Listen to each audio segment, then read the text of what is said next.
Welcome into the Skinny Podcast. It's the weekly Potpourri edition. I'm Richard Skinner, Local12.com digital sports columnist and editor with Rick Broering. We got a lot to get to. We got the start of the NFL season and the Bengals to talk about.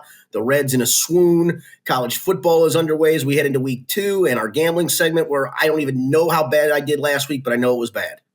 Yeah, it was a great week for me, though, so we're all happy over here. Skinny, let's start off with our Bengals and NFL preview.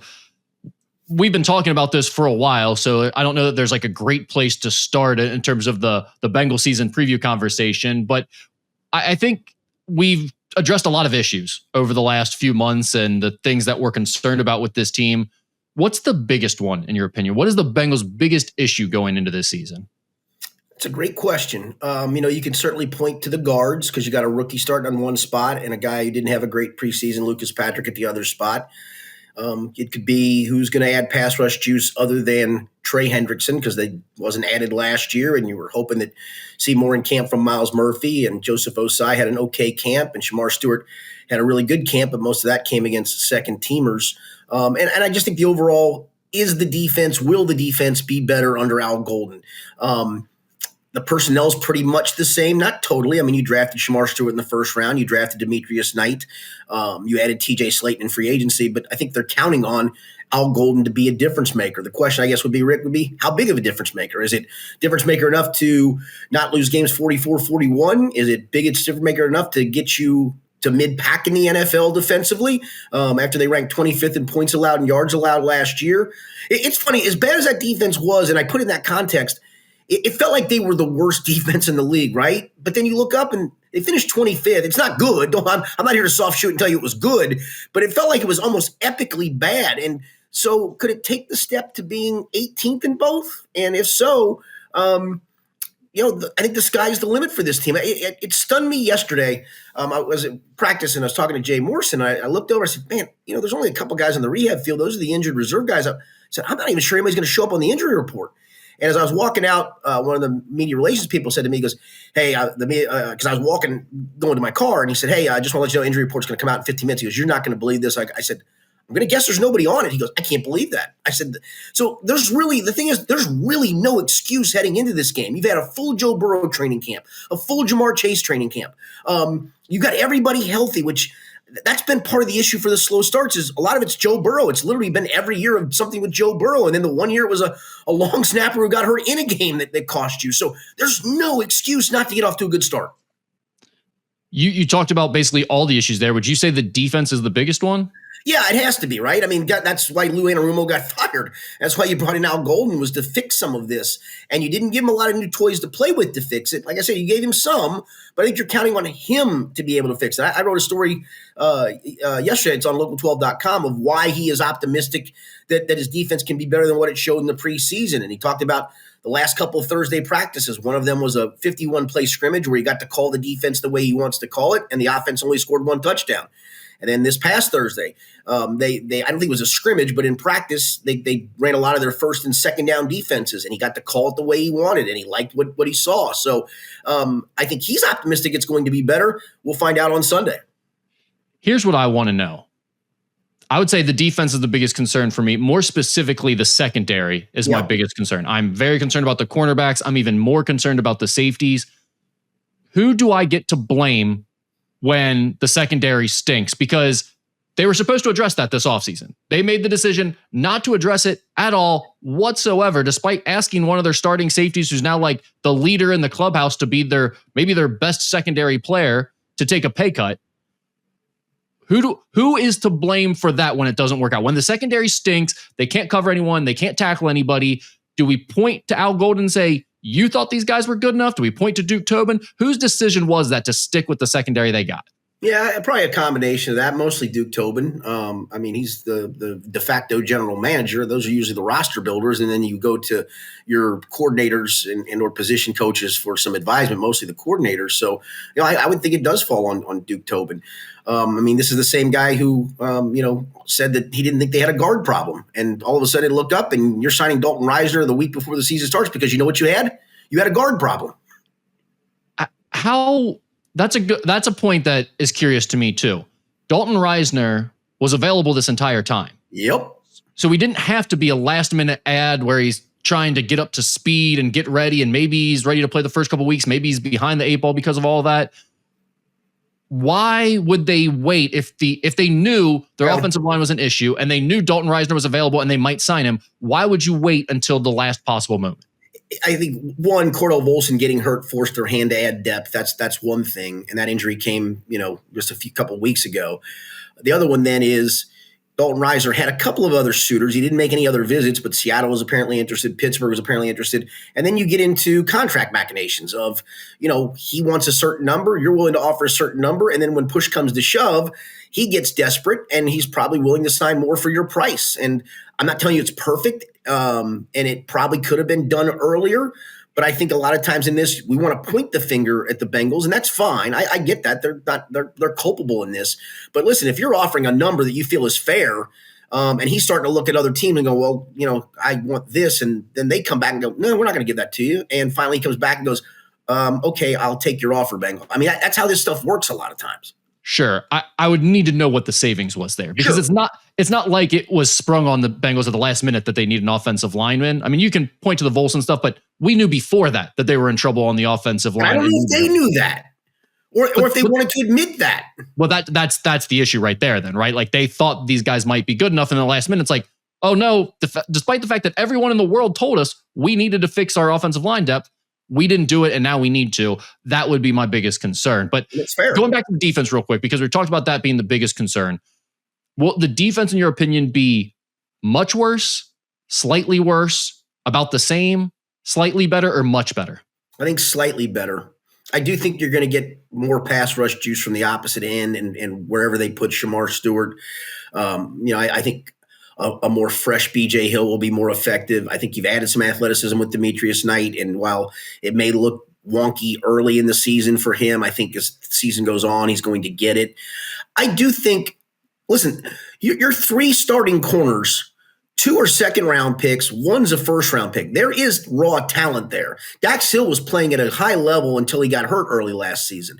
Cam Taylor-Britt, honestly, going into last season, I thought he was on the cusp of being a Pro Bowl player, and then he wasn't. And then all of a sudden, late last year, he kind of rectified himself. And DJ Turner has just great raw speed, and we saw it in a couple of camp practices. The one where he had the 5 pass breakups against Joe Burrow in the first team. You're like, wow. So there is some talent there that you can hang your hat on the talent. Now, whether they play consistently or play up to that level of talent is still open to debate. But you do have some guys back there who you have reason to believe in. I think my hope for them is that by middle of the season and later, they are what you're talking about. They are slightly better than last year. I don't have hopes that they're going to be much improved from last season, but I do think the youth, a little more athleticism, a couple of guys that might be more dynamic at their positions could make this team overall better by the midway point once they've gelled, they feel like they understand Al Golden's system and what he wants to do. But I have major concerns about the first several weeks and how this is going to look with new guys, young guys, a new system, a new defensive coordinator. I think there's the potential for it to be worse than last year, quite honestly, at least for the first few weeks. But I expect a better early season Joe Burrow. I just do, because he got through camp, because he played some preseason games, and he felt good about how he played in those preseason games. And they did score 4 touchdowns in 5 drives that he played in the preseason. So I don't expect a 16-10 game like they had last year against New England, because they were trying to feel Joe Burrow's wrist out and he didn't want to rip it because he didn't want to make mistakes. I think you're going to see this offense hit the ground running and pouring on points from the get-go, even though this is a pretty good Cleveland Browns defense. Okay, so let's go in that direction next. The slow start thing, all they're doing this offseason to avoid that slow start has been kind of the storyline that's dominated training camp. How convinced are you that they're in a better spot to avoid a slow start? I'm more convinced because, again, you've got Burrow's gotten through a full camp and got preseason snaps under his belt where he hasn't had that before. I mean, his rookie year, was the COVID year. That whole season was wonky, and especially the training camp. Then the next camp, he's coming off the injury, and if you remember, one of the early storylines was him in practice kind of seeing ghosts, where he was afraid of the run. Even though he couldn't get hit, he was scared to death of it, understandably so. And then, okay, things are going okay in 2022. And then lo and behold, he has an appendectomy. And then in that 2022 opener, when he throws 4 interceptions and fumbles, they still should have win until Clark Harris, the long snapper, gets hurt. And then they have a backup long snapper who can't snap. And then comes the next year where he hurts his calf in training camp and isn't right for the first few weeks of the season. And then last year, the whole thing was, is the risk really going to be okay? I don't think he knew or they knew until he finally got involved in some games. So it's always been something goofy.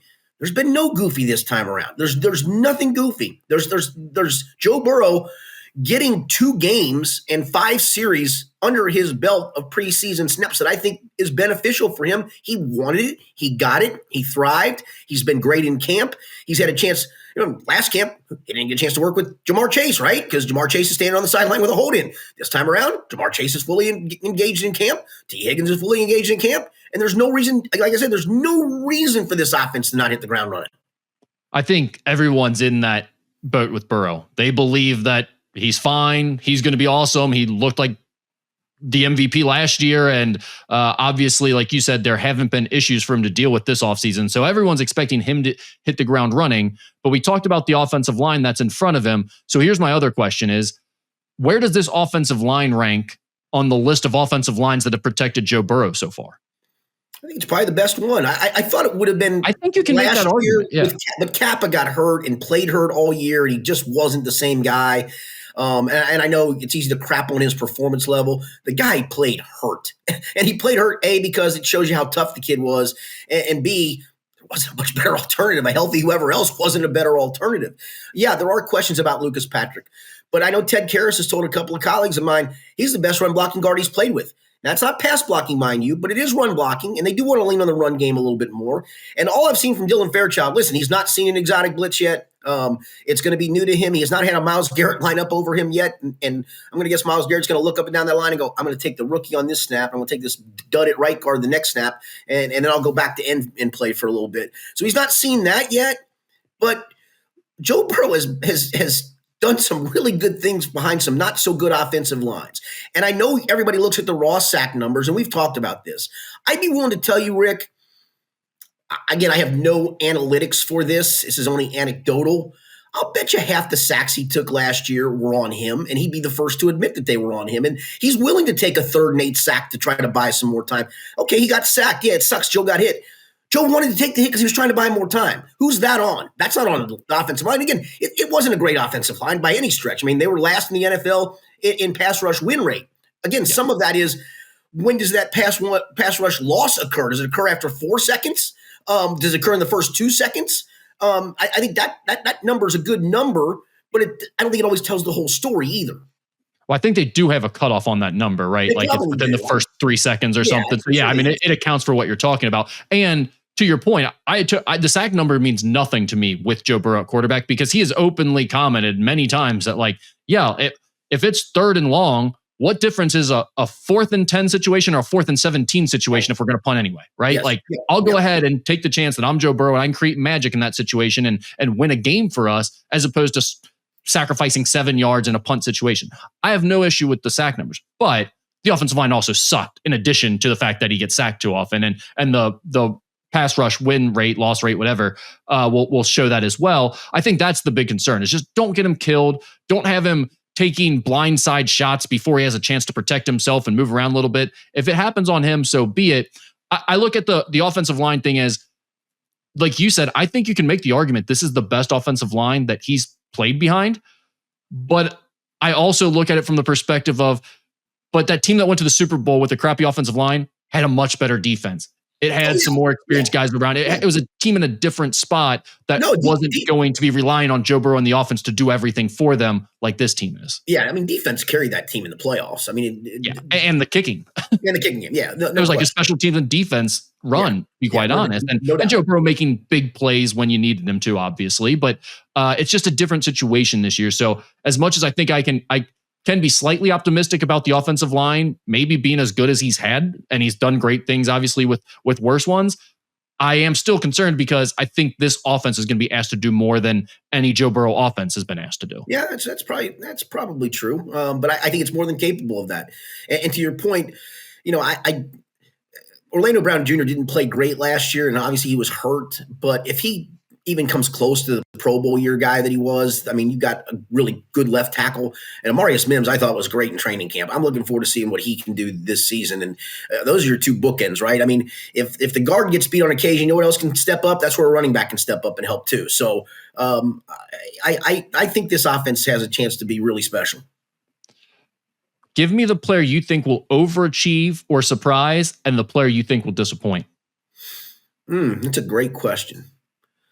I don't know if this would be overachieve, but I've got him on pace to set a Bengals season record. I think Chase Brown's going to have a great year. I mean, everyone is saying, everyone, the fantasy people are obsessed with him. The national people are like, Chase Brown is a sleeper to explode this year. What is so exciting about Chase Brown this year as opposed to last year? The fact that when he finally got a chance to start those 8 games when Zach Moss got hurt, he averaged 112 yards from scrimmage. And if you multiply that times a 17-game season, that's almost 2,000 yards from scrimmage. And the Bengals single season record for yards from scrimmage is like 1,770 by James Brooks. All he has to do is approach those numbers from last year. And he's added, apparently, we've seen it in camp, he's added to his route running tree where he's actually running some routes downfield. He's improved as a pass blocker. I don't know if he gets the amount of – now, he also averaged in that 8-game stretch 23.8 touches per game. I don't know with his body type – if that's completely sustainable for a 17-game season. Well, also with this offense, right? There's a lot of people to share the ball with. Yeah, no, but yeah, and touches are also him catching the ball too. So some of that's right. Discussion. So I don't think that part's sustainable. But get him 20 touches and a little bit more yards per touch, and I still think he approaches those numbers. I think he's going to be spectacular as long as he stays healthy. Yeah, I don't know that he'll get as many touches as everyone thinks he's going to, but I'd love to see it. I'd love to see him get the chance. I'm excited about it. I'm just curious. It seems like everyone is so high on him that it worries me a little bit. Yeah, I just thought that 8-game stretch was like, okay, you finally found the juice in your running game. It's this guy. And that's when they started winning games too, when he got hot and was playing well. What about the guy that might disappoint? Yeah, I'm going to go with Logan Wilson. I hate to do it because I like the kid so much. I like he's just that been answer, nothing but a solid pro, but he just didn't look the part in training camp or in preseason physically. And we've just you see that in this league, man. All of a sudden, it's not even age; it's just football age to some degree. Like all of a sudden, you're older and slower, and I don't know how that all of a sudden happens. I mean, you look at that guy. When he walks in the locker room or comes out of the shower and you look, good Lord, that dude he doesn't have an ounce of anything other than muscle on his body. How can he suddenly beat it? Well, he's had a bunch of injuries, little nagging ones at times, but they take their toll. And I hope I'm wrong on this because 2 years ago, I thought Logan Wilson was poised to be a Pro Bowl player. And all of a sudden, 2 years later, I'm talking about him as the guy that might be the one that disappoints. I just wonder if he struggles, how long the leash is, and then what do they do there? I can't imagine you put Barrett Carter and play 2 rookies, so it would have to be Oren Burks, but no offense to Oren Burks, and he did start in the Super Bowl last year for Philadelphia, but he wasn't a full-time starter. He wasn't a full-time starter for a reason. He's a backup for a reason, and a good backup. I mean, it's a guy if you want to plug in for a couple of games here and there and for a handful of snaps here and there, good backup to have. But I just worry that Logan Wilson just isn't the same guy he was. Yeah, I think that's a good answer. That's definitely one that I'm concerned about as well because, man, if Logan Wilson really takes a step back this year, all the issues we've talked about with this defense, you start worrying about that linebacking core even more. It becomes a real problem. And listen, Demetrius Knight, they love him. He's going to start. I thought maybe he was on shaky ground a little bit with his preseason performance. But again, maybe that's just getting some cobwebs out under fire. And again, the more snaps he gets, the better he gets. But he is still a rookie, and he's going to take some false steps, and he's going to make some wonky plays because he's a rookie. You don't want the guy playing alongside of him to have issues too. What type of heat do you think Zach Taylor is facing going into this year? If they were to get off to a 0-2 or 1-3 start, how much does that change things for him? Or do you think he actually starts to feel real pressure?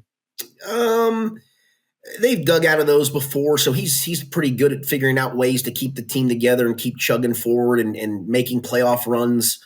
But I do think this, I mean, if the slow start leads to you not making the playoffs again, then I think there should be a lot of heat. I think 3 straight years in the Joe Burrow era of not making the playoffs, and one of those years is tainted because Joe broke the wrist, but they kind of survived that too because Jake Browning played so well. It was just other parts of the football team not living up.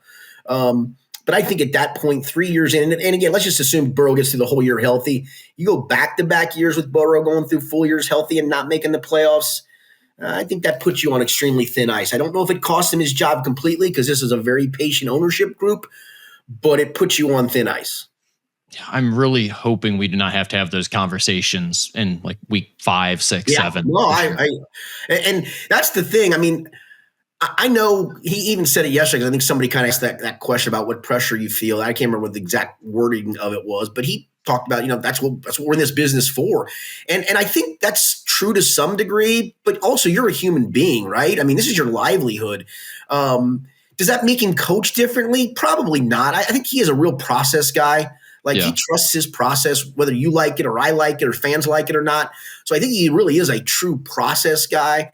But yeah, I mean, you get off to a slow start, you're going to feel that internal pressure, I would guess. I want Zach Taylor to succeed.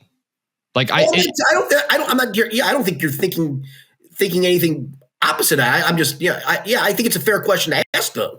Yeah, he seems like an even-keeled guy. He seems like a legitimately good guy for an NFL head coach. He seems somewhat normal. I like the things that he does around the community. I like the way he talks, the way he carries himself. All of that stuff would be great to just be able to put full confidence in him. And what he did with the Super Bowl run and then getting back to the AFC Championship game the next year was awesome. For this franchise, that is incredible. But yeah, I mean, you got Joe Burrow, man. You have to do more. And I'd love to just see him do that this year and then be able to say, okay, he's the guy. He clearly knows what he's doing. He's got the franchise moving in the right direction. But you're right. If he gets off to another slow start and they miss the playoffs, there's no way you can feel confident about bringing this guy back. That's not to say the Bengals won't do it, but from a fan's perspective, there's no way you feel good about next season. And they gave him the chance to make a change at a key position on his staff at the defensive coordinator and a couple position coaches. So you got the chance to do that. And maybe that allows you another 2-year window because you've changed that staff up. But you don't get to do that again. I mean, if this defense is bad, it probably won't be on Al Golden. You could probably point the finger way more at Duke Tobin, but you're not going to get the chance to change these guys again. You got the one swing at that. So now it falls on you, right or wrong. Yep. All right, Skinny, the Bengals win total for the season, according to Vegas, is 9.5. And you can get a better deal if you're willing to take the under and as opposed to the over here. With the Bengals schedule, looking through it, do we run through here and go game by game? Do you want to kind of give me the tough spots where you think they might falter? How do you want to do this? Give me your prediction on the schedule. Yeah, so I did it in my prediction column, 11-6, and I always do it this way. The game by game stuff I think it's hard to do because the team you're picking them against in week 5 probably has 6 guys hurt and you got 3 guys hurt and it's not the same matchup that you see right now. So I just kind of do it in generalities of likely wins, likely losses, and what I call swing games. In fact, every year I've done this for a decade plus. Every year, one of the likely wins, at least one of the likely wins, turns into a loss. And one of the likely losses I have turns into a win. Now, last year, unfortunately, there were 3 likely wins I had that turned into losses. Those games were, I got to find this here. I had it just a second ago. Yeah, so I had the following games last year as likely wins, and they turned into losses. The New England game, the Washington game, and the Pittsburgh game at home. The New England game was just goofy, right? Washington, we didn't realize how good they were and how good Jaden Daniels was. And the Pittsburgh game at home, that was the famous Jermaine Pratt where they missed so many tackles, and he talked about quick game and what missed tackles, and that was just an ugly loss. And I had one likely loss last year that turned into a win. I had them losing at Cleveland, and they went up to Cleveland thanks to a Charlie Jones kickoff return for a touchdown, and they won that game. And I had them going 4-3 in swing games, and that's exactly what they won. Unfortunately, like I said, 3 of the likely wins turned into losses, and I had them picked 11-6 last year, and they end up going 9-8. So I got 11-6 this year, and here we go. The likely wins I've got are the Jacksonville game at home, Pittsburgh game at home, Jets game at home, Chicago game at home, New England game at home, Arizona game at home, and Cleveland game at home. 7 likely wins, in my opinion. I only have 3 likely losses. At Green Bay, at Baltimore, and at Buffalo. So that takes us to 7 swing games. And I can easily be convinced they go 4-3 in these swing games to get to 11-6. The opener at Cleveland, because it's the opener, their history in openers, on the road. At Minnesota in a couple of weeks. Yeah, it'd be interesting to see what J.J. McCarthy looks like the first couple of weeks. If he's, looks like a guy who's not ready for it after coming off the injury, then again, that's a swing game I can be talked into. The game the following week, the Monday nighter at Denver, the Detroit game at home, at Pittsburgh, because it's on the road. I don't think the Steelers are good. I've seen people making playoff predictions for them, and I know that Mike Tomlin's never had a losing record. I just don't think they're very good, but I could be wrong. The other swing games are the Baltimore game at home and at Miami. So if your push came to shove here and I told you what the likely wins would be out of that, or the games I think they win, I do think they win at Cleveland. I think they win against Detroit because it's at home. I think they beat Baltimore because it's at home. And then you're looking at Minnesota, at Pittsburgh, at Miami. Can you still I like at Minnesota. Yeah, and that's a winnable. I think it's a winnable game too. So it's in the swing game period. I could be talked into 5-2 in those swing games, but I swear, Rick, almost every year I do this, I come up with about 7 swing games, and every year they go 4-3, and so it's like I'm just going to stick with that formula of one of the likely wins. One of my 7 likely wins becomes a loss. One of my 3 likely losses becomes a win because it's just the track record always suggests that. And then 4-3 in swing games gets you to 11-6. Yeah, no, I mean that sounds about right. I mean, I think Bengals fans will be happy to hear that. That feels like a fairly optimistic view of how things are going to go, which, I think we're all trying to get on that boat for sure. The weeks 13 through 16 stretch is brutal, Skinny, where you have Ravens twice and the Bills and the Dolphins all there over 4 weeks. Is that the part of the schedule and the Bills circled? Yeah, and the Bills and the Dolphins on the road to boot. I mean, it's not just the Bills and the Dolphins. I don't think the Dolphins are going to be very good, and by that time, if Tua's hurt, they're going to be a train wreck. And Mike, what the hell's his name? I'm drawing a complete blank. Mike McDaniel. He's suddenly kind of fallen as the guy that's maybe an early fire candidate. So who knows there? That's I put it in the swing game category. But if things go wonky from a health standpoint for Tua, and suddenly they're just the team that I think people think they're going to be, which isn't very good, that's a swing game that I think could turn into a likely win. But yeah, that stretch that stretch is brutal. What about the openings? At Browns, home against Jaguars, at Vikings, at Broncos. How do you think they fare over there? And then the Lions in the 5th game. How do you think they fare to open the season? Because that's going to be such a big focus. I think you can get off to that 3-0 start, and then you just take a swing at it in that Monday night, or that's going to be a crazy environment. It's on the road. Monday nights, those are always tough. But maybe you've built enough confidence to then go on the road and win that game. I would say this. Coming out of the first 2 games, not being 2-0 would be highly disappointing. I think that's right. I have major concerns about the defense giving up a ton of points to one of those teams and just looking dreadful, but I agree. You got to go 2-0 in those. Yeah, and I picked playoff teams in both leagues. Believe it or not, I've got the Jaguars being a wild card team. I think they've improved their roster, and Liam Cohen will make a difference with Trevor Lawrence. I almost put New England in there. They're kind of everybody's dark horse pick to make the playoffs, but I took the Jaguars as a wild card team over them. What are your AFC North predictions? I got the Ravens going 12-5. I think they have the best roster in the AFC, maybe the NFL. I could probably be convinced Philly's roster is better, and it probably is. But I think the Baltimore roster, I don't find a flaw in it. They've got big play receivers. I know Isaiah Likely's hurt at the moment, but they got tight ends. Obviously, they got Derrick Henry. Lamar's a unicorn. Defensively, they're really good. They had a Malachi Starks to the back end. They got Kyle Hamilton. I mean, not just that defense it's just a great roster. I mean, you got to just call it what it is. So I had the Ravens going 12-5, the Bengals going 11-6, the Steelers going 7-10, the Browns going 5-12.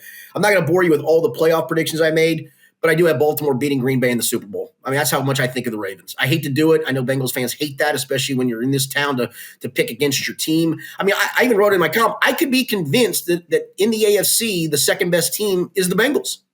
But people may not like that you're picking an AFC North team to win the Super Bowl. But I think going back to, 2 or 3 years ago when everyone was picking the Bengals to be the Super Bowl winner or be in the Super Bowl, and it went terribly wrong, I don't think any Cincinnati people are upset about the fact that they're not getting picked to win Super Bowls anymore. I saw a lot of national. I watch Good Morning Football, and I like the show because I have a crush on Jamie Erdahl for starters. But I do like the show. And so they all did their playoff picks. None of them picked the Bengals to even make the playoffs. Wow. That stunned me.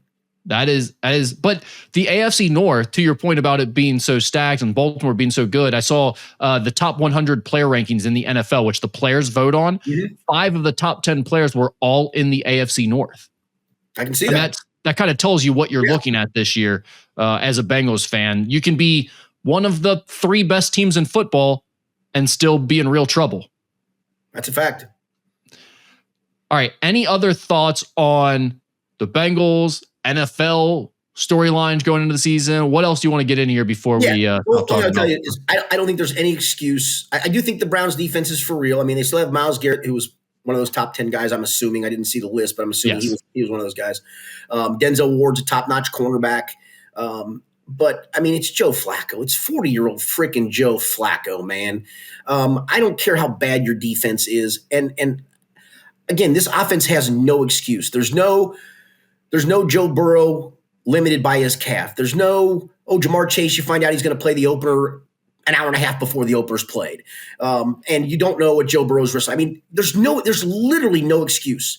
You could argue, well, yeah, you're kind of unsettled at one. Okay, that's fine. Not every team in the NFL. So hell, Hakeem Adeniji, for God's sake, is starting for the Cowboys tonight as we do this game. I mean, that's where we are with offensive lines in the NFL. That's right. Are you going to be down at Paul Dehner's thing tonight? I am. Okay. So that'll be good content as well for the season preview. College football. Let's start with Ohio State because that was the big game of the week. They beat Texas 14-7 in Columbus. What do you think of the rankings change? Ohio State from 3-1, Texas from 1-7. Do you think that was fair? Yeah, absolutely. I thought, Texas didn't give a great offensive showing, but and I know they probably limited Julian Sayin to make sure that he didn't cost you the game in his first start. And so they probably didn't cut him loose the way they will, especially the next couple of weeks when they have Grambling and Ohio U. But no, I think that's more than fair. I don't think Texas is a dud. I mean, Texas is going to probably be in the playoffs. They've dropped all the way to 7 for. I think that's probably right. Yeah, I think that's probably right. And Ohio State, you beat number 1 and you were number 3. I don't have any problem with them vaulting the number 1. Right. Especially when Penn State's the team in between. Right. I mean, and you've owned Penn State. I mean, right or wrong, I'm sorry about that, but you've owned them. So I think until Penn State beats you, you should be ranked ahead of them. I can't wait for that game. Games. Oh, I know it's going to be amazing. That defense is for real. And listen, I think Arch Manning didn't play well. I mean, that late crossing route where he threw behind the guy in that 2-minute drill. I mean, if he catches it in stride, it's probably an overtime game, and who knows what would have happened then. We'd be having a much different storyline. But he threw a bad pass. He threw several bad passes. I also think some of the stuff that he didn't accomplish was due to how good Ohio State's defense is. Yes, I question on last week's podcast, hey, should Ohio State fans be more worried about Matt Patricia taking over as defensive coordinator? He's getting paid a ton of money. People are excited about it, but he hasn't coached college football. Just hasn't been there. Is this going to be a transition? Skinny, I started thinking about okay, Matt Patricia was with the Patriots for 5 or 6 years.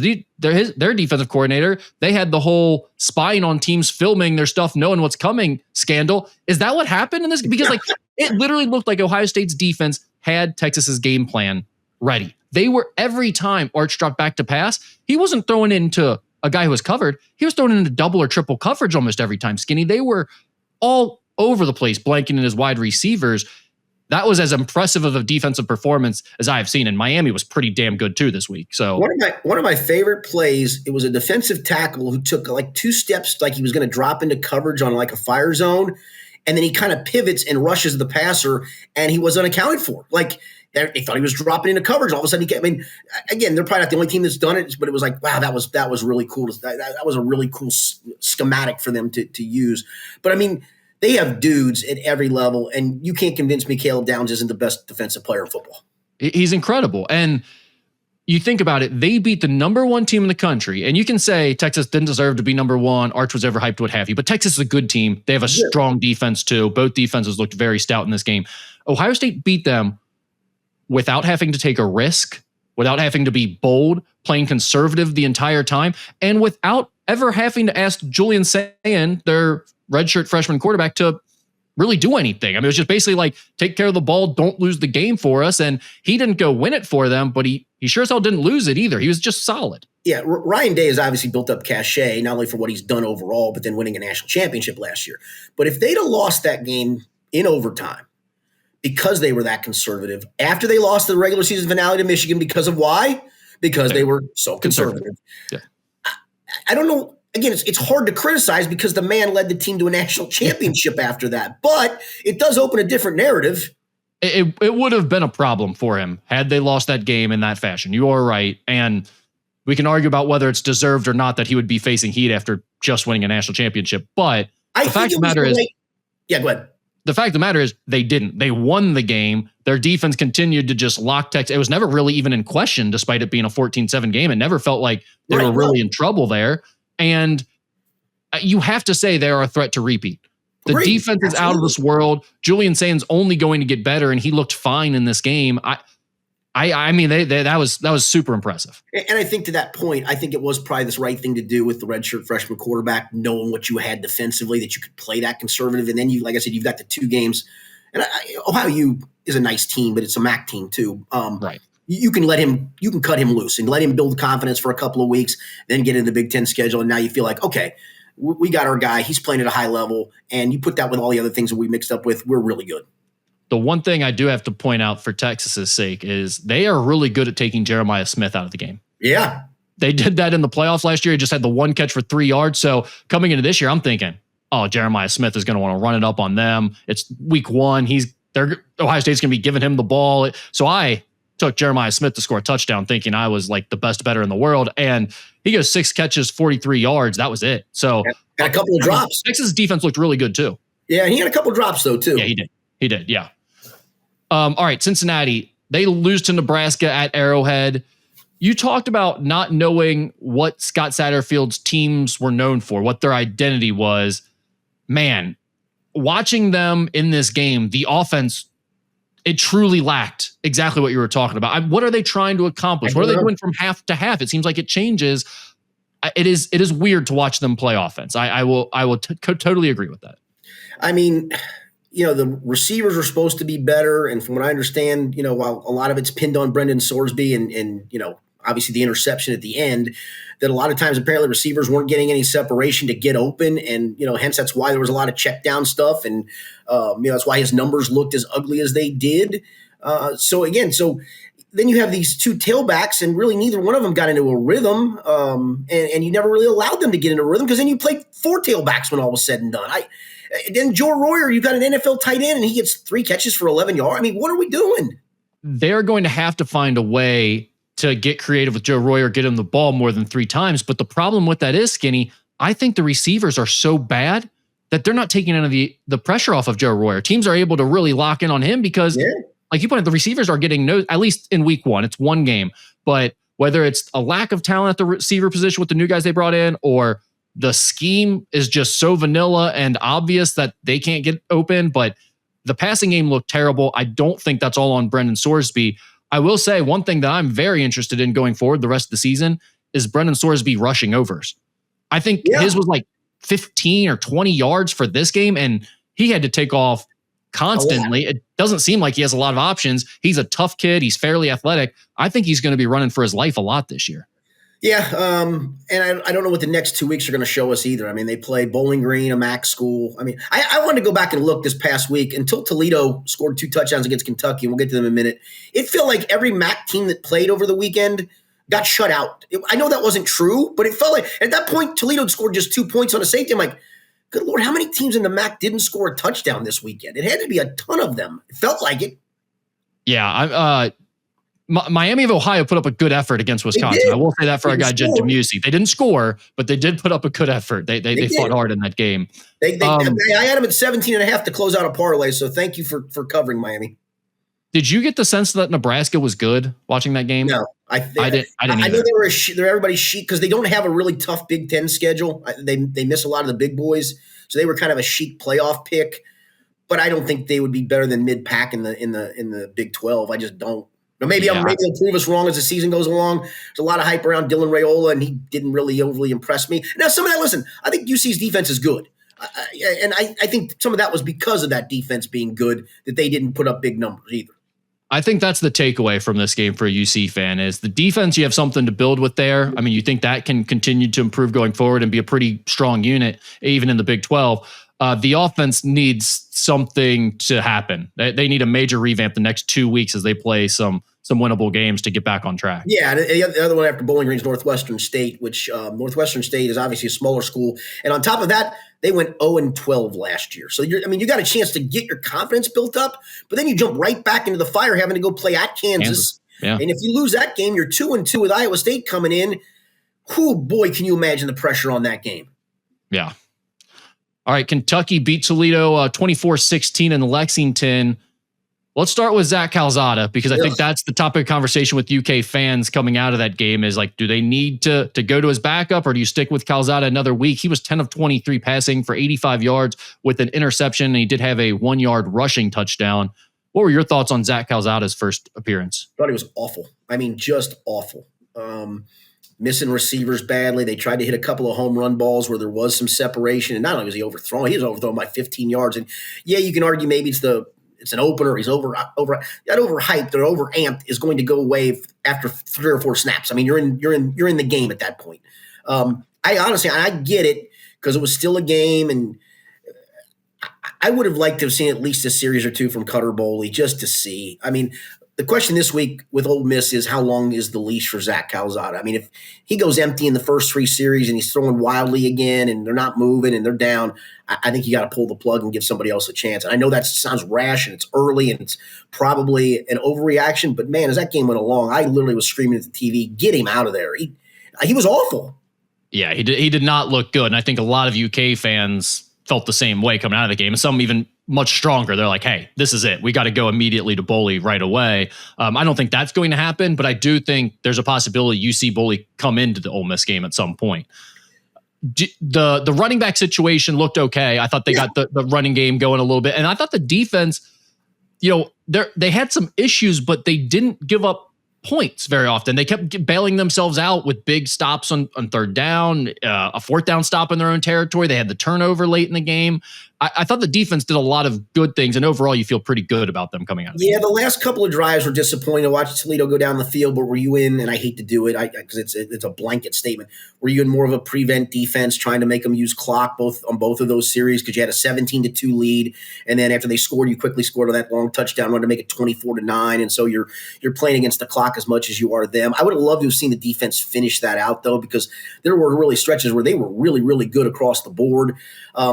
There was good pass rush. The only thing was there's a lot of times in the pass rush they didn't get home. Like they caused the quarterback to get flushed, but they didn't finish. And you're going to have better guys and more athletic guys you're going to face in the SEC. I think this whole Ole Miss game is going to tell us a lot. I mean, Ole Miss has revenge on its side after what Kentucky did to them last year down there and winning. Lane Kiffin is going to want to pour it on if he can pour it on. I don't think he's going to be able to pour it on. I do think they're the better team by far.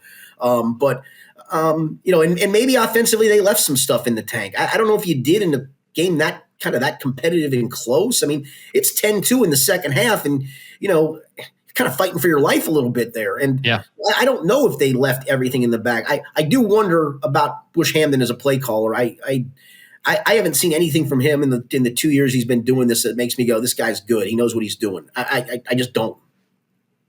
Nationally, there were a couple of really interesting storylines coming out of the opening week. I think the Bill Belichick one is the first getting. Who wasn't rooting against him in that game? Honestly, who was not rooting against him?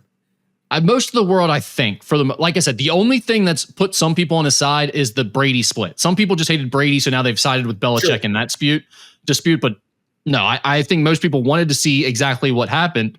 The thing is, one, North Carolina now has an interesting situation because you paid this dude tons of money and you've got an absolute disaster, it looks like, on your hands. I don't know. His douchebag looking son doesn't probably help either, the defensive coordinator, little Stevie in his ponytail. What about the girlfriend coming down to the field before the game during warm-ups? Can you believe that? What's going on with Bill Belichick? How is he allowing stuff like, he's a laughing stock. He's a clown. Why is he allowing this to happen? So Kelsey Conway from the Enquirer is the one that comes to me with pop culture stuff. I'm too old for that crap. I don't look at it. So did you see the meme of her going down to talk to him? Asking for money for a hot dog? Yeah. Can I have somebody in the concession stand? That was fun. That actually made me laugh out loud. Oh, there were a lot of them that were funny, but that's the point. It's like the whole world is joking about this and has been for months of that whole relationship. And he can't get, he's got her coming down to the sideline to ask him questions. What is going on, Skinny? It'd be one thing if he kicked ass and North Carolina looked great. And it's like, okay, Bill Belichick's a crazy old genius who's dating hot young chicks, whatever. He can do whatever he wants, but he's not that. He's clearly losing it. The team stinks. He doesn't know what he's doing at the college level, it looks like. And he's got this young girl that seems to have like unlimited pull around him. She can do whatever she wants. She can come down to the field and address him right at the start of a game before he gets his ass kicked. I don't understand that. Yeah, I saw an interesting column, and it's always easy to look at the Brady-Belichick divide when they split, and what Brady went on to do in Tampa and what Bill was unable to do in New England. I mean, he only had one winning season in his last after the Brady split, and they made the playoffs only once, and had losing seasons and some ugly, especially at the end, some ugly losing seasons and losing games. And it talked about Belichick taking on the general manager role in New England and really not being able to roster build. And while there is a GM in place, Michael Lombardi, a lot of the roster build was on Bill and his staff. And maybe he just isn't a good roster builder when all's said and done. Which is the biggest part of the job at college. Right. I mean, you can hire a GM to handle most of that, but coaches usually have a huge input still at the college level. That may be changing over the next few years, but that transition hasn't fully set in. And if you hire a coach like Bill Belichick, paying him what you're paying him, he's going to have say in who's on the roster. And I mean, if he thought that kid who started at quarterback can play at that level, good Lord, what are you watching, my man? It's a disaster, I think, Skitty. Yeah, I don't think that was a one-off situation. I think that's I looked at their schedule, and I think I was fair in doing this. I had them going 4-8 after I watched that. Yeah. Like that's really what we're talking about, I think. I don't think it's just, one game, they'll figure it out and turn it around here. I think they are a bad team. And I hate to do this, but do you think any high school kid or kids in the portal give a damn what Bill Belichick did in New England to go play for him? Well, certainly not after this. Yeah. He's quickly going to become a meme. Yes. And it already has, basically. Do you think we're saying he stinks? Let's presume this is the way it goes. It doesn't work out for Bill Belichick in North Carolina. Do you think that gives college teams pause going forward about hiring the big NFL name coming back or coming down for the first time? Yeah, that's a good question. Because we are in a new era of college football. Yes. Like with the NIL and guys changing year to year, I think the sport is different than it was 5-10 years ago. Yeah, because you can't just coach ball for the most part. There's a lot of other things around it. And I think that's something that's hard to get your hands around. Yeah, it's a specialty. It's a specialty job. I mean, we've seen. I mean, like Boston College's head coach. Remember, he jumped to the NFL to be an assistant to get away from it. Yeah. And he's not the only one. There's been some other guys that have made that jump. Yeah, you're really going to have to love the college atmosphere, the style of what you have to do to put a roster together and win in college. And if you're not fully bought in on that and understanding of it, I don't know that you're going to be successful at this level, regardless of how good you are at calling plays or drawing up a defense or what have you. And I would tell you that I think there were a lot of people, a lot of good football people who didn't think this was a good decision, but on either party's part.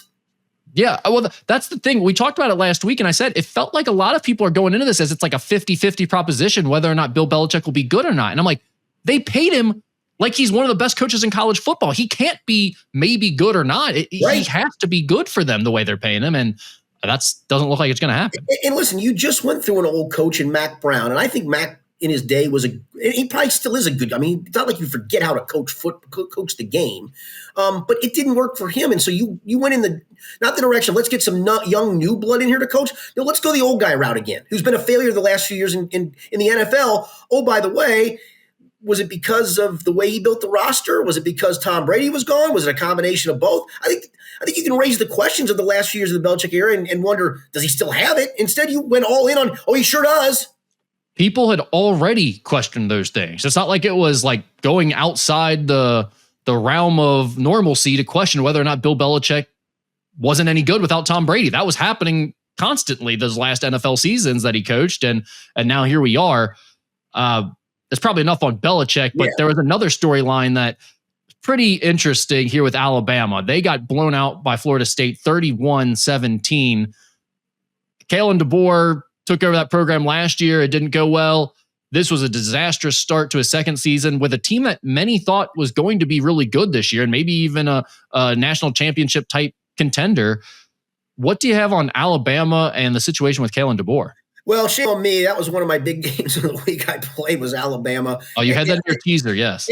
And I guess shame on me for not expecting or realizing or conceptualizing that Mike Norvell is a pretty good coach. he has had success at that school, and that last year was probably a one-off, and you can always get dudes to Florida State. And I think that proved that true.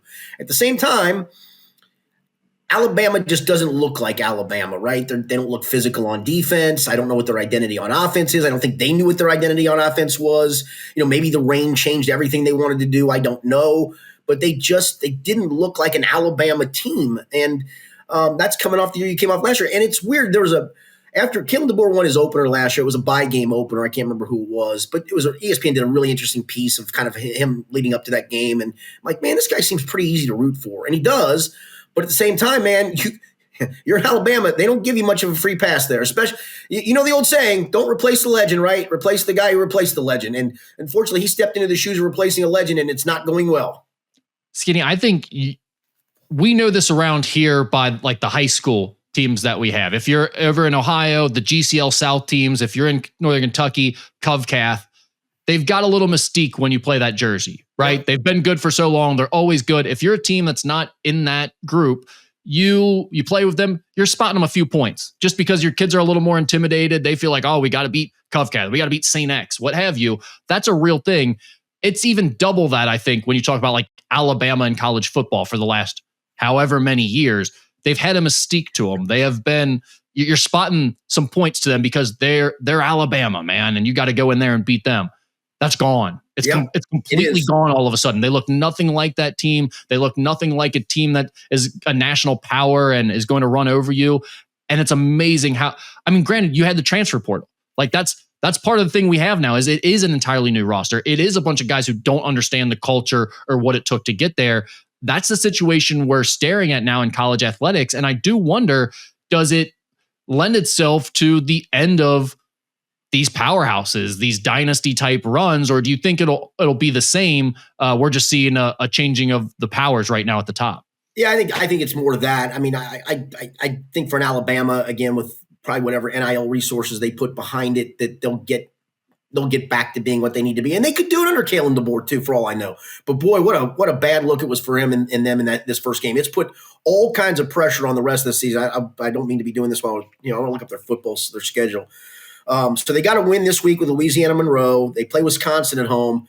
Then you hop in game number 4 where you could be 2-2 playing Georgia at Georgia. They still have Tennessee at home. Their schedule isn't awful, though. They play Oklahoma at home. I would say most of their hard games are at home. Conceptually, even if you get out of the Georgia game 2-2, they run the table. They probably make the playoffs at 10-2. But that's running the table after you go 2-2. Yeah. It's going to be fun to follow that the rest of the year because I don't care whether Alabama wins a single game or not. But that storyline is definitely interesting. And watching a power like Alabama, who, it felt like with their resources and the run they were on, it felt invincible. It felt like they were going to keep that thing rolling for a long time. But man, it's amazing. A coaching change and it takes 2 years, till everyone's clowning you. Ryan Williams too, their star receiver from last year, the freshman, who I thought was out of this world watching him last season. He didn't do anything. You've got AJ McCarron ripping him, calling him soft, saying it's the worst route running he's ever seen. People are calling him lazy. People are calling him soft. It's just one game, but man, it just seems like there's a lot going on there at Alabama right now. Well, those legacy guys cannot like what they saw. There's no question. Especially the ones that talk like AJ McCarron and got a little twang to him. Yeah, and I know Greg McElroy talked about him, but I had the sound down actually when he was on, and I like Greg McElroy. I think he's really good. I'm guessing he found a way to rip into them a little bit too. Yeah, I'm going to guess so. All right, let's get into our pick 'em unless you have anything else on the National College Football front. I will say this. I think LSU is going to be really tough in the playoffs. That defense is big. That defense is big, boy. They were really good. Yeah, their defense stuck out to me. Miami's defense stuck out to me. And that was a great game. That Miami Notre Dame game was a great game. Yeah, and Ohio State and Texas, I thought, but the defenses looked really good too. Saturday at 3. You went 2-4 last week. Yep. I went 5-1. I had my teaser hit with Tennessee and LSU. Alabama screwed up your teaser. Otherwise, it would have hit. Saturday at 3:30, we have number 20 Ole Miss at Kentucky. Ole Miss is a 10.5 point favorite. The total is 50.5. Man, I can't pick Kentucky to win. And when you see that number, I always love home teams with a number that big. But golly, Ole Miss could come in there and just throttle them. I don't think they do. I think Kentucky's defense is good enough to keep them around, keep them hanging around. I'll go Ole Miss 27, Kentucky 20. So Kentucky in the under. Kentucky and the under for you. I'm going the under as well, but I think Ole Miss smashes them. I think it's 31-10, Ole Miss in the under for me. Kentucky's got to figure out that offense first. Like they do. You can't run that out there. Yeah. So Saturday at 3:30, I guess we can just pick a score for this game. Grambling State is at number 1 Ohio State, and we don't have a line for this game a few days out here because it's a game that's not interesting and is going to be a huge spread. My guess is it'll be like 48.5 or something like that. I was going to start with the 50 number, like 52.5. Yeah, 50.5 with a total of 57.5. Doesn't matter. We'll figure that out after the fact, but we'll both take a stab at guessing the score here. I'm going to go Ohio State wins 50-3. I'm going to go Ohio State 59-0, and they're generous in doing so. 59-0. Okay. Bowling Green at Cincinnati, 3:35 on Saturday. So just to be clear, it's UK at 3:30, Ohio State at 3:30, and Cincinnati at 3:35. So you can watch all the local teams if you're bouncing around the TV or have multiple screens, and you'll be done by 6 p.m., 7 p.m. Well, I'm driving up with Paul Daner Jr. and Jay Morrison and James Rapine to Cleveland on Saturday, and we're meeting at 2:00 to drive up. So we'll be flipping around listening to this. I'll probably put my earphones in and listen to the Kentucky game while they all listen to the UC game. Yeah. So and you'll be happy to know on the trip. Little left, right, center. You know it. Don't you know it? Bowling Green at Cincinnati. Bearcats are 21.5 point favorite. The total is 46.5. What do you got? I don't know why the hook here bothers me, but it kind of does. I'm going to go UC 35-14. So that is the over. Yep. And Bowling Green. Yeah, the hook bothers me here. And it should. I mean, Bowling Green beat Lafayette 26-7. And I don't know why that hook bothers me. It just feels like it's going to come catch you this time. We will see. I've got UC 35, Bowling Green 10. So it's UC and the under for me. So and then we go to 35. Do what? I said we both have UC scoring 35. So there you go. That's right. That brings us to Sunday at 1:00, our first NFL pick of the year. We've got the Bengals at the Browns. Bengals are a 5.5 point favorite. The total is 47.5. Okay, so I've heard both parties here, I guess, if you will, or both sides of this, where if the Bengals are supposed to be as good as we think they are, they should go up to Cleveland and win by more than 5.5. Oh, the other side of it says, yeah, it's the NFL. That 5.5 looks actually low if you think highly of the Bengals. So they try to reel you in with that, going, "Oh, the Bengals win by at least a touchdown," and I think they do. So I'll give you the score here in a second. But the flip side is the history, right? Bengals and openers. I mean, low-scoring games with the Browns too. Just hard fought. Yep. You play till the last minute. You hope you've come out with a field goal ahead. I mean, yep. No, I'm going to go with the Bengals. I'm going to go Bengals 27, Browns 16. Oh wow, a big win. Yes. Bengals and the under. Old man Flacco. I'm sorry. I just don't see it. He'll probably hit 2 bombs going off play action. And I'll look like an idiot. But I mean, can you imagine in this division, as good as we love the AFC North, there are 2 40-year-old starting quarterbacks in the division, in him and Aaron Rodgers. And the division is amazing too. Like everyone expects it to be really good. Yeah. I guess I can't say it's amazing now. We don't know. They could stink for all we know, but everyone thinks it's going to be really good. I can't go with the under after we sat here. I know the Browns and Bengals history. I know they play low scoring games. I get it. I can't go with the under after we talked all preseason training camp about how explosive the Bengals are going to be, how bad the defense is going to be, how they're going to win in shootouts every week. I'm going 27-21, Bengals cover and the over. Okay. All right. Fair enough. That brings us to our favorite bet of the week. What do you got? All right. I actually had it and it went off my screen. So give me 1 second. Give me yours as I look my thing. Yeah. Can I ask you, do you know of something going on with there's one line that absolutely jumps out to me when I look at a college. Is there something going on with this Memphis at Georgia State game other than the fact that it's at Georgia State? I didn't see what's the line. Memphis minus 13.5. Well, that does sound low. Did Georgia State play? Didn't they play a game already? Yes. What time is that game? I'm going to look it up for a second. You know what time that game is? It is a 7. Okay, I got to. And they lost to Ole Miss 63-7 last week. Georgia State did. Yes. Yeah, that line does seem odd to me. I know to your point. Yeah, it's a road game, but I have not looked at that number yet. I didn't spend a lot of time researching it. So if someone's out there like, yeah, Memphis quarterback broke his leg last week or something, and I don't know about that, by all means, tell me I'm an idiot. I'll accept that because I did not research this one. But when I was looking at the lines before we did this podcast, that one jumped out to me. Memphis beat Chattanooga 45-10 last week. Wow. I don't understand why Memphis is only, I know it's at Georgia State. I know that's weird, but it's 2 touchdowns. Memphis and Georgia State. I don't get that. Yeah, I'm kind of with you on that regard. That sounds. So I'm going Memphis minus 13.5 at Georgia State. I'm going to bet it blindly, and I'll do a little more research before I actually put the bet in, but I think that's my bet of the week. All right. I'm going to go with a 5-team NFL teaser. 6 Oh, God. Here we go. I'm going to take the Atlanta Falcons up to 7.5, getting it home against Tampa Bay. I'm going to take the New England Patriots up to 4 against Las Vegas at home, getting 4. I'm going to take the Jets up to 8.5 at home against Pittsburgh.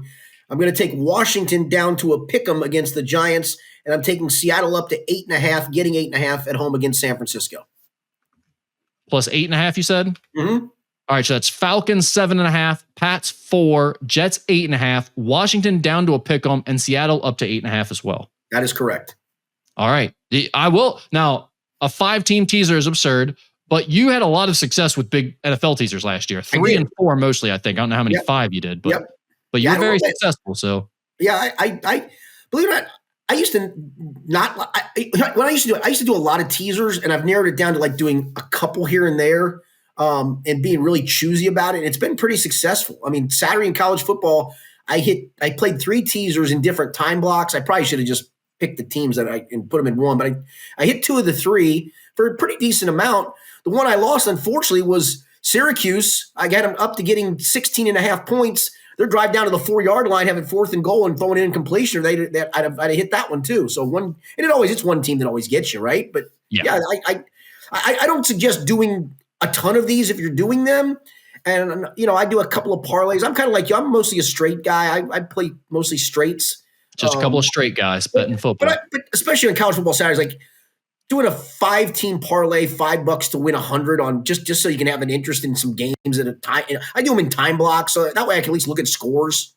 Yeah, the parlay thing is, I mean, it's fun, and you have that. The teaser thing to me is actually a better bet. Like you feel like you have a chance in teasers because you can manipulate the line. Right. And for those, almost every time we have an extended conversation about teasers, I get a question about them every text message from someone who's not necessarily a bettor but listens to the podcast. So when we're talking about teasers, all that means is you're moving the line in your favor one way or the other. And usually it's by either 6 or 7 points. So basically a touchdown. You can choose that. You have to pay a little bit more juice depending on which you choose, if you choose 7 as opposed to 6. But that's what we're talking about. So like if the Falcons are a 1.5 point underdog and you tease them up by 6, now they're 7.5 is what we're getting at here. And it always seems like the one that gets you in one of these is the one where you take it down to a pick'em. And I took Washington down to a pick'em against the Giants. Washington's going to beat the Giants at home, aren't they? Yeah. Well, those always seem to be the ones that get you. Yeah. Yep. That's usually how it happens. But no, I love especially like the 2-game college teaser, because anymore with the juice these books are putting on it, even a straight bet is -110, -115 a lot of times. Right. So you can get a 2-game teaser at usually about -120. So it's almost the same as making a straight bet. And I usually feel like I have better odds in the college level with a 2-team teaser. So I do a lot of that.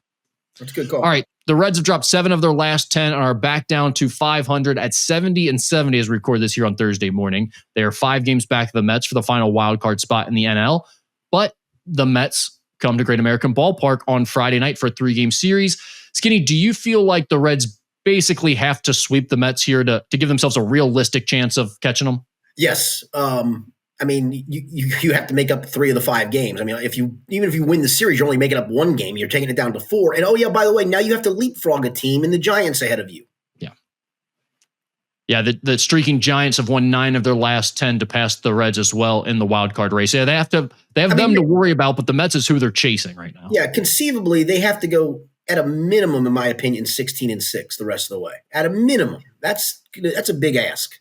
It does. I think if you sweep the Mets this weekend, it gives fans at least enough to rally behind and say, okay, maybe I'll continue to care and pay attention. Anything short of that, it's like you can watch, but you're playing out the string on the season, I think. Yeah, I mean, it feels like your bullpen is taxed at the moment. While the offense is coming around, that's all well and good. But Nick Lodolo had a tummy ache or whatever the hell it was. He can't go out there and give you something. I mean, he hasn't had enough time off this year. I love his stuff, but it's a blister here and a this there and a that. I'm over these guys. Yeah, it is amazing. Sal Stewart, the big story for the Reds. He made his debut on Monday. He's 2 for 9 over his first 3 games. He has 2 hits, 3 strikeouts. He scored a run. Any thoughts on Sal Stewart? I thought the interview with his dad, they always do that interview with Jim Day when they make their debut. I thought that was really cool. Yeah, at least he either turned the sign down or didn't understand the sign when they asked him to bunt. That was a good thing. So swung through it.